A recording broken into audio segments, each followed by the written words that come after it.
Okay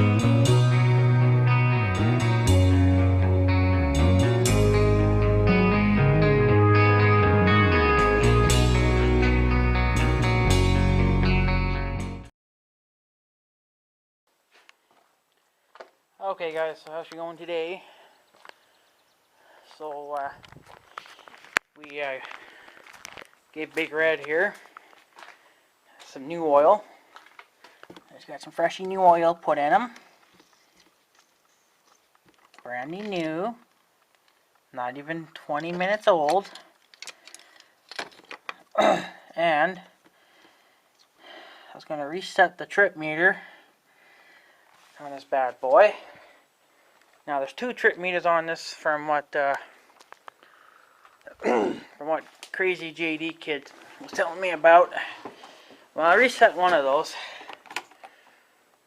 and here's trip meter 1. I don't know if you can see that okay or not. 3,086 miles, 0.9. So there, trip 2. I resetted that. I can't even see it. That's quite interesting. There it is. Yeah, trip meter 2 has been reset. That's got 11.1. That was when I fueled it up.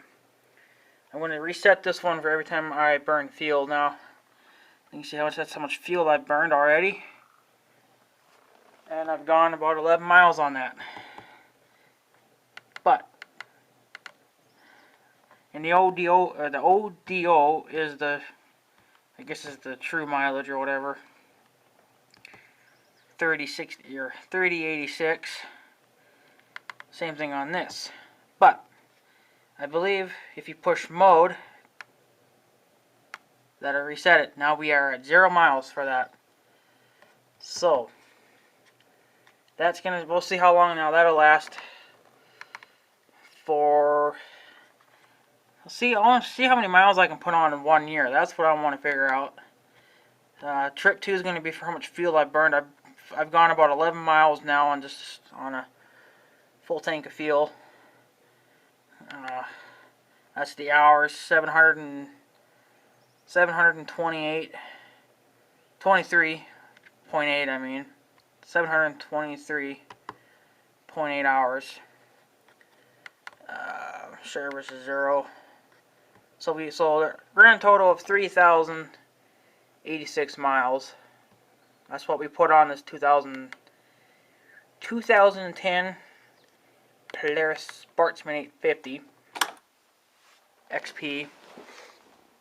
That was kind of how to reset it. You just scroll through it. If you own a 2010 model, if you have this kind of display, you press select and then find which trip meter you want to reset. And then when you find the one you want to reset, push mode and hold it, and then that'll erase that. That also changes your RPMs and your mileage, or your miles per hour. But that's just by tapping it. But if you want to erase that, you got to hold this.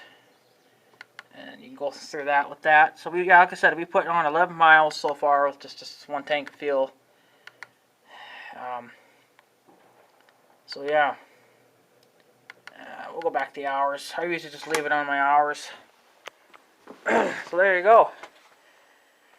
Big Red is ready to go for another winter. I think next year I'm probably going to have to do the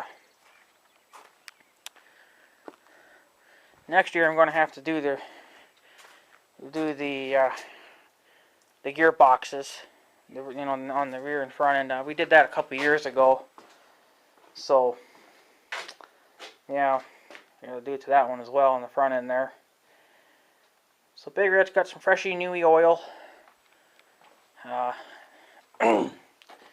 So I know I didn't get it. I don't bother doing those videos. Well, for one, I got my uncle that helps me out, so he don't like cameras too much. But I can kind of do like a how-to video. But you know, if you don't know how to change oil in these kind of four-wheelers by now, then you really need to go back to your dealer and talk to them. Well, there's already tons of videos on YouTube anyway on how to do this. Everything's pretty much well underneath. Oil, filter, and your drain things underneath, and then your dipstick is here off to the side, down in there. So it's probably a different color now, but this one's silver, or gray, I mean. So you check your oil level with that. So yeah, there you go. And I gave the brand new pump a go today as well. And it took about, not too long, about 20 minutes to pump out that tank. So not bad, but yeah. I don't know, the pipe seems okay. I don't think the pipe's broken, but I'm going to, because Mother actually took a shower just a little while ago, and it wasn't, water wasn't coming out of it until she started showering, and that's when the water started pouring out of it. So it's my turn now to go take a shower, and she can watch it. And if water comes out of it right away, like it did when she was showering, it's okay, then it's not broken. So I'm thinking that I just need to keep dumping Radix down the toilet every month, and that should keep my tank empty. I think that's what's happening. I don't know though. So I'll keep my eye on it, and yeah, I'll just keep my eye on it. See what the hell happens. If it fills up, fills up. I got a pump to pump it out anyway. So the new pump fared pretty good. It a little slow. I mean, like I said, it took me like 20-30 minutes to pump it out, but you know, for what it does, it's not bad. I mean, it's only, well, $80, and it's only a small pump. So, and the pump did okay. A lot of people were saying that the pump wasn't going to pump it up that high. It's 15 feet. That's how high it'll pump up to, like vertical. So, yeah, it did fine. We were only like probably not even 10 feet, probably maybe a good 10 feet. So it pumped it out fine. So there's still a little bit of water there in the bottom anyway. I didn't drain it right to the bitter bottom. You can't, because you need to be sucking a lot of unnecessary crap. So I'm just gonna suck it down good enough, and then yeah. So I'm gonna go take a shower, and then Mother can watch it and see if water comes out of it again, and then I'll I still got a couple containers of Radix. I'll dump them in, and then yeah, dump that in the tank, or dump it in the toilet, and then flush it into the tank. That should keep my septic tank working okay. So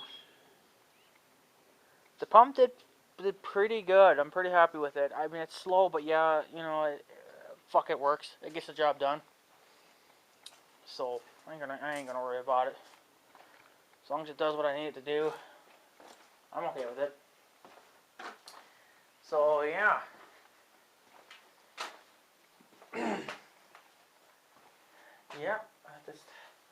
Yeah, no matter, it seems like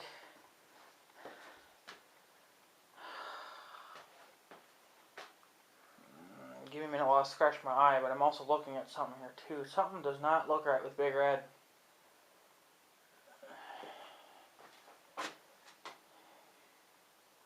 Now, I don't know.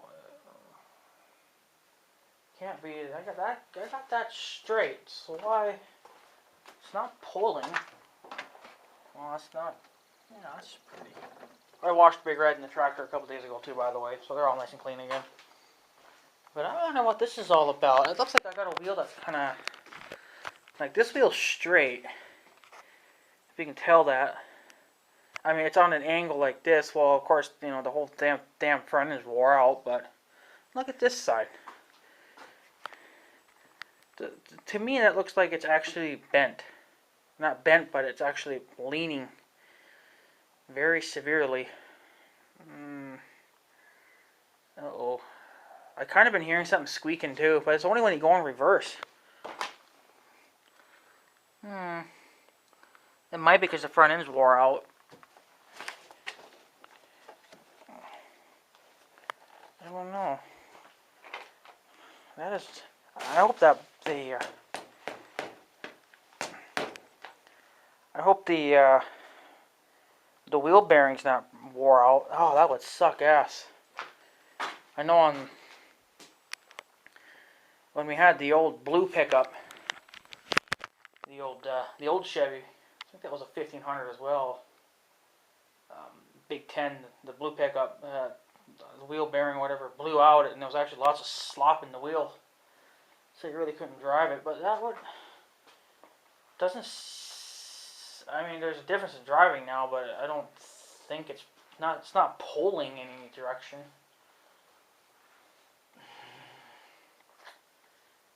Yeah, that probably should be looked at. That's making me a little nervous, because why is that wheel so freaking cocked and this one's not that cocked? I mean, they are going to lean a little bit because the suspension's probably pretty squatted now from the weight of the snowplow. Well, that son of a bitch has really got a lot of lean to it. I don't know. If it was leaning so much, you think it would be burning the tread more on one side than the other, and it seems like it's evenly. I don't know, maybe that's just the way it is when it sits. But maybe when it's actually going down the road, maybe it straightens itself out. I don't know. I do have a little jack. I could jack it up, but that can only get you so high. So it doesn't matter anyway, because there's always going to be slop in the wheels anyway, because it's just the way they are. Because I think one time I had the front end actually pretty much jacked right up because I was trying to put the plow mount back on, and I actually had no weight on the front wheels, and they were sloppy to begin with anyway. So I don't know.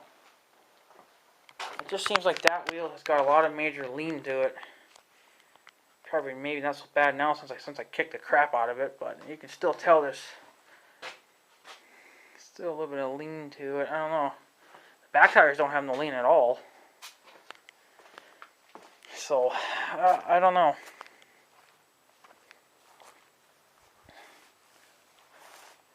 Well, they're perfectly straight pretty much.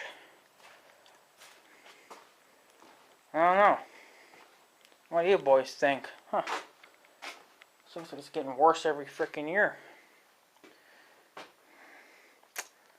But why would it be only that wheel? I mean, both of the front ones are squatting, or they're leaning a little bit, but this one was a lot worse.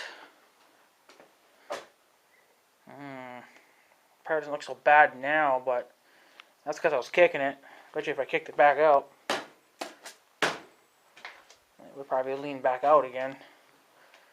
So, well, now I really kicked it. See, it's pretty much like that wheel is straight now.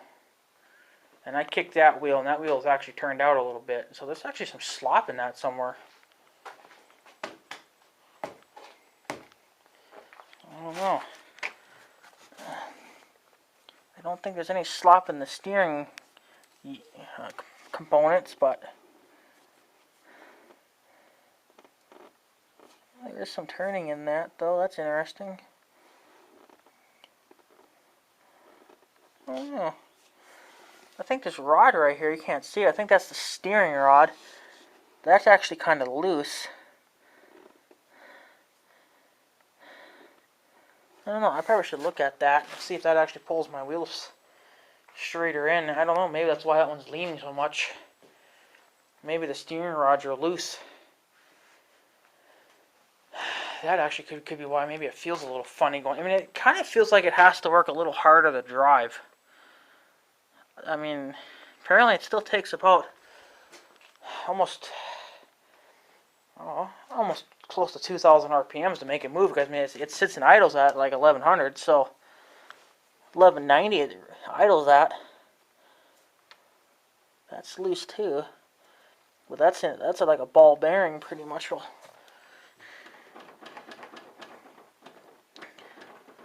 So I don't know.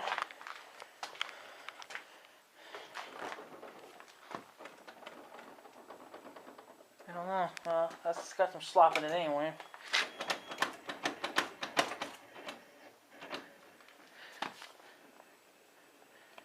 I don't know. My back brakes are starting to suck ass too. I think my back brakes are wore out. Because they're not... I don't know if they got some crap on them or what, but they don't grip like they used to. I mean, I used to be able to lock those fucking wheels right up, and I can't lock them up anymore. I must have a bad brake pad or something. I don't know. I used to be able to just hit that reverse or the brake pedal there for the reverse tire, and it would just instantly lock up. Now it doesn't lock up. It just like, I mean, you can stop with it, but it's just like you're just gently hitting them. Like if you mash on them, you can't lock them up anymore. It's stupid. So either I'm low on brake fluid, but you think if you're low on brake fluid, your front brakes would be a little funny too, but they still grab pretty good. I really don't use my front brakes a lot. I really don't. I use my back brakes more than anything else because I pretty much just use them for when I'm plowing snow because I can't use the front brakes because my hand's operating the winch. So it's more convenient if I just leave my hand on the winch and my other hand on the throttle and then just use the foot brake to stop me. So I don't know. I know that one year when I was spraying some brake cleaner around there, I cleaned up the four-wheeler a little bit, and I did get some on the brake pads, and they didn't work for a while. The brakes were actually like, there's like a film or something in between them, and when you would hit the brakes, it would just like not stop at all. But then after you keep doing that, it eventually started grabbing again. So I don't know. Maybe the brake pads went soft after that, and just kind of started slowly falling apart, or maybe they actually wore out. But I don't hear any grinding though when I mash on them. You think that you'd hear mashing or you'd hear grinding? I don't know. Unless there's not enough pressure there. And I'm not leaking brake fluid anywhere because I don't notice any drips unless it's a really slow drip. And it just probably just drips on the four-wheeler and then it just dries there. There's not enough there to drip it right to the floor. So, and this thing's still a work in progress. So just gotta get to the repair shop and get some parts. So gotta get my parts for that, boys. Yeah, but anyways, guys, I'm gonna take off. I just want to give you a little video. 2010 Polaris Sportsman 850 XP, aka Big Red, has got some new oil in them. And I resetted the trip meters. Trip 1, like I said, is for mileage, how long I can go on between oil changes. I actually changed this a little bit earlier. I usually change this like on July 4th or 5th. It is July 2nd today, so doesn't matter. As long as it's sometime in July, that's alright, you know. I didn't do the John Deere this year just because you really don't have to. I think you can go about 100 hours or 200 hours. I think it was mostly 100 hours you could go between oil changes. So, and I don't even put on 100 hours a year. Maybe not even that. I think I'm close to 100 hours. I think I'll be close to 100 hours next year. So, but it's not black anyway. Why change it if it's not black, the oil? It's actually still fairly clean, the oil. So I figured, why even bother, you know? I just like doing it every year because it's good for the machines, but it's kind of a waste of money too because right now I don't have the money. So I figured, Big Red definitely needs it because I run him year round. So I think you can go about 500 miles between oil changes, I think it was. And I don't even think I even put on 500 miles a year, but I just do it anyway because I've never really kept track of it. I haven't, so I don't know, but now we're going to. So as of new oil, I have 0 miles on this thing right now. 0 miles on the brand new oil. I put on about 11 miles, so far, but that was just for the fuel. We've gone 11 miles on 1 tank of fuel so far right now. I haven't even hardly burned anything, so. But 0 miles on the new oil. So we'll see how many miles I put on in 1 year. Because I usually do it around, like I said, every July I'll do it. So we'll see. if I put on 500 miles by next July, then if I actually put on over that, then I actually need to change it earlier then. Like I said, this kind of made it a habit to do it every July. I might have to start doing it every year, earlier, depending.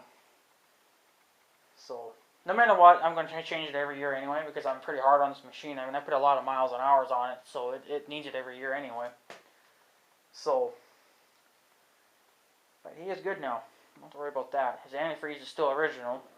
It's not getting low, it's not getting dirty or anything, so why change it? I gotta blow out his freaking air filter, but I think I'm gonna wait until fall. I think I did it. Yeah, I think I did it in spring, so maybe not. I don't know, I don't remember, but I'm not really in those kind of dusty conditions anyway. So, not as bad. And the John Deere is a lot worse. The John Deere is in a lot more dustier condition because I mow a lot when it's dry out. So, and Devil Strike needs to get a new air filter. Yeah, air filter for his John Deere, or blow it out or something. That is just ridiculously dirty. He's been having some trouble with his John Deere not running, not even starting. So, it's got to be a fuel pump issue. Because if he's got a new fuel filter, could be the battery too, but I don't know. My John Deere was the same way last year. It would start and it would die and then it wouldn't start again. So it was a corroded battery. I think it's supposed to use water and was it vinegar? I can't fucking remember what the hell. It was something you're supposed to mix together and then you use like a little rag or something and you clean the battery off, the terminals and then the battery itself, and then that's yeah, get your battery nice and clean. I haven't had to do it to Big Red yet. I haven't even touched Big Red's battery. For maintenance wise, I've touched it to put things on it, like my battery tender charger thingy. I put that on it, so that's the only time I've ever touched it. I don't have any extra work lights or anything on this yet, so I haven't put any of that on. And oh yeah, and then of course I did have my warning lights on this spoiler, but they're not dead. It's just it needs to be rewired. I still got the box and the wiring there, so that might be a winter project. I think I might just end up going with STL light bars and be done with it. I've been talking to SirenNet because they made a light bar a little bit smaller than STL's Sector 6, and it's a little bit smaller. Well, not like lengthwise, but it's like not that tall. STLs are like 2 inches, and this was only like 1 inch. But I asked them if it came with any kind of control box or anything like that, and they said no. And I asked them if they had anything that would work for it, and they won't reply back. So it might be kind of busy, but I don't know. But if they don't offer anything, I'm going to be stuck with STLs. I can go with some. The Sector 6s are kind of like the low class lights. They're not fancy. They're still LEDs, but they're not like the newer ones. The newer ones are a lot more, I guess, fancier looking, so they're more money. I looked at the, was it the Striker or something like that? Same size, well, skinnier, but does the same thing. It's a warning bar, and they wanted like $220 for it. I'm like, what the hell? And here the Sector 6s are so much cheaper. So I'd be stuck with getting 2 of those, and one on the front and one on the back, and then I'll just rewire those other ones. Use those for side lights. So SirenNet does offer side lights too, but I'm not a big fan of having the drill through the body. So they do offer mounts and stuff for them, but I don't know. I think I'll just try to get those old Chinese ones to work again. Rewire them a little bit and be good with it. So, but yeah, the tiller will have to get its oil changed probably late this fall. Should have enough oil left, I think. I just get the cheap stuff for it for my tiller, so I don't worry about that. But I don't know if I got enough for another oil change. So, I did that last year, so it should be fine, but I put a lot of hours on this thing too. So I didn't put quite that many this year, but I did last year. I put a lot on last year, so. And of course, the throttle broke. So I got to get a replacement part for that. I'm going to run to the Briggs & Stratton store, where my bank's at. And that should take care of it. Hopefully he can order them. Hopefully he'll even know what I'm talking about, because if not, then I guess I'm selling the tiller as it is, because I ain't going to keep it if I can't run it, so. And I shouldn't have to go to the Husky dealer, because it's not their motor, it's Briggs & Stratton's motor, so they should have the parts, not Husky. Husky will too, but, you know, shouldn't be going to them for a motor that's not theirs, so. I don't know. We'll see what the hell happens, but by the time you guys see this video, I'll probably already have the part and already put together. Anyway, I have so many videos up right now, it's insane. I got enough videos to last me the rest of this fucking week. So, but yeah, anyways guys, I'm going to take off. I do apologize for this long video. I will, yeah, I'll do a video on fixing this thing when I get the part for it, and then yeah. So, anyway, I just want to say something else here too. This will be a quickie. This is to whoever's disliking my video. Now, it's only so far it's only been one person disliking my videos, but I kind of like it how I guess you could say I didn't hear from him, but he obviously hasn't watched my videos in probably about a week. And one day, when I keep an eye on my videos, you know, for comments and whatnot, and most of my videos for the last week have not had any dislikes. And then this morning when I got up, a whole week's worth of videos had been disliked. So it's telling me that someone's just out there disliking them and not even watching them. Because there's no way in hell you can watch a whole week's worth of videos over the night. I don't know, maybe you can, but I don't see how it's physically possible. I mean, you would just freaking lose your mind after watching videos for, who knows how long you'd have to watch videos to even get caught up, so yeah, I just find it funny, you know. I mean, he's going to dislike no matter what, but I just find it funny that you're going to waste your time going through all my videos and dislike all my videos. You know, I mean, it's stupid, but, you know, whatever. Haters will be haters. There's not much you can do about them. You know, I'm not worried about it. You know, I just think it's funny how he doesn't dislike any of my videos for a whole week or so, and then just like over the night or who knows how long, all my videos for that week have dislikes now. So, I don't know. But they're obviously faggots and they won't say anything. So, be a man, suck it up, you know. Be a man and tell the fucking truth. So, but I mean, it's not going to stop me from not making videos. Just because, you know, you got a faggot disliking videos. Well, you know, you can't please everyone. That's just physically not, it's just not going to happen. So, I mean, if you don't like what I do for videos, you know, then there's the unsubscribe button, you know. Don't be, you know, following me and subscribing to me and watching my videos. So, that's, you know, I mean, if you think about it, if a disliker keeps coming back to your videos, I kind of think that he's enjoying the videos, but he's just not showing it. He's just, you know, he's probably, I don't know if you want to say maybe he's jealous of something.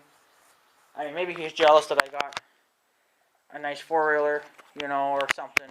So, I mean, even though this is a 2010 model, it's still pretty nice. You know, the Polaris 1000s look pretty much the same, just way more horsepower, so different rims and whatnot too. Oh yeah, and they give you a different thing now. It's no longer this digital thing, it's just the old-fashioned thing again with the needle. which I'm not a big fan of, but I guess I can live with it. I'd rather have the digital one, like what Big Red's got, but you can't be just picky. So, oh well, doesn't really matter anyway. But I just find it funny how, I mean, if you think about it, I mean, I even see it on Bill T Max's videos. He gets so many dislikes, but yet they keep on doing it. Why do you waste your time disliking videos all the time if you don't like them? If you don't like what that person does, why do you stick around? You obviously stick around because you like it. Like, I mean, I used to watch Paul Short's videos. If you guys, I'm sure lots of you people watch Paul Short. I no longer watch his videos. And I don't sit there and I don't go and dislike them all either. It's, you know, for one, it's a waste of time and it's stupid to do. You know, and I did notice that he disabled his like and dislike feature on his video. It does absolutely no good because you can still dislike and like videos no matter what. I mean, you see it on other people's videos. You know, and I've done it to my videos. I've turned them off, and people still dislike them. So I mean, Paul Short, if you're watching this video, why even turn it off? Because and I see my battery took a shit. So I had it on the charger for a good couple hours, so I don't know what the hell's going on with it, but I guess that's the end of this fucking video then for today, because my battery's being stupid again and whatnot, so yeah. So anyway guys, I'm going to take off, so I guess have a good day and stuff, so yeah. Thanks for watching guys, take her easy.